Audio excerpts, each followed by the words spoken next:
Les produits artisanaux sont variés et nombreux. Ce potentiel est malheureusement limité par le manque de suivi et de contrôle du processus artisanal. Raison pour laquelle la ministre de la Femme et de la Protection de la Petite Enfance, Amina Priscille Longo, s'est rendue au centre artisanal d'Abéché où exercent les femmes. Question de s'enquérir de production et recueillir les besoins de ces femmes. Amina Priscille Longo se dit émue de la réalisation et rassure les femmes que le gouvernement est à l'écoute de ces dernières pour développer ces secteurs qui comptent plusieurs corps de métiers. Les défis de ces secteurs ont été définis. Il s'agit de la problématique de la formation afin de permettre aux artisans de se perfectionner pour rendre leur activité pérenne. Après le centre artisanal, Amina Priscille Longo s'est rendue à la délégation provinciale de la femme du Ouadaye. Ici, elle a tenu une réunion avec les agents de la dite délégation. Objectif, s'imprégner des conditions de travail de ces derniers.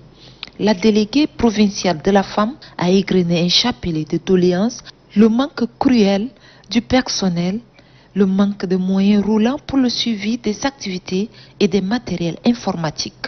La ministre de la Femme a relevé pour sa part que la délégation doit faire de son mieux pour amener la population du Ouadaye à s'adhérer à la politique du gouvernement.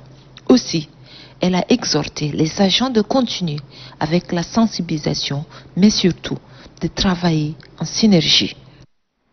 Accueilli au pied de la reine du Guéra à l'entrée de la ville par le gouverneur de la province du Guéra, Dago Yacoub, et ses proches collaborateurs. Après quelques présentations, la ministre et le gouverneur se sont rendus à l'université polytechnique de Mongo.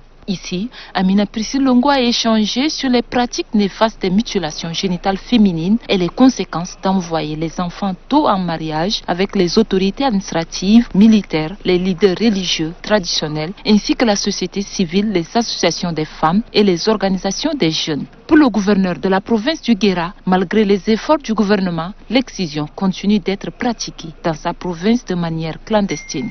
L'échange a été très émotionnel. Les femmes exciseuses ont pris officiellement l'engagement devant Dieu et devant les hommes, avec lame de rasoir en main, d'abandonner définitivement de pratiquer l'excision dans le Guéra. Aussi, le chef de canton Bidéo n'est pas resté indifférent de l'engagement. Le directeur général du ministère de la Justice a relevé pour sa part que le Tchad dispose des mécanismes juridiques qui punissent sévèrement la pratique des mutilations génitales féminines et le mariage d'enfants. La ministre de la Femme et de la Protection de la Petite Enfance a quant à elle interpellé les consciences sur les pratiques qui nuisent dangereusement à l'épanouissement de la fille. Si aujourd'hui les femmes du Guéra se lèvent et disent non aux mauvaises pratiques à l'endroit de la jeune fille, je pense que ici les femmes dépassent les hommes et les hommes ne vont que nous accompagner. Mais si nous les femmes aussi sommes encore très rattachées à ces cultures néfastes, je pense qu'il y a un problème. Amina Priscille Longo a remis officiellement la feuille de route interdisant le mariage d'enfants et la mutilation génitale féminine à Dago Yacoub. Cette feuille de route consiste à apporter une solution aux pratiques qui compromettent à l'épanouissement de la petite fille. La ministre a profité de l'occasion pour remettre des matériels d'allègement des tâches ménagères aux associations féminines du Guéra. Après cette cérémonie, Amina Priscille Longo a visité la délégation provinciale de la femme et de la protection de la petite enfance du Guéra. Objectif, s'imprégner des conditions de travail des agents.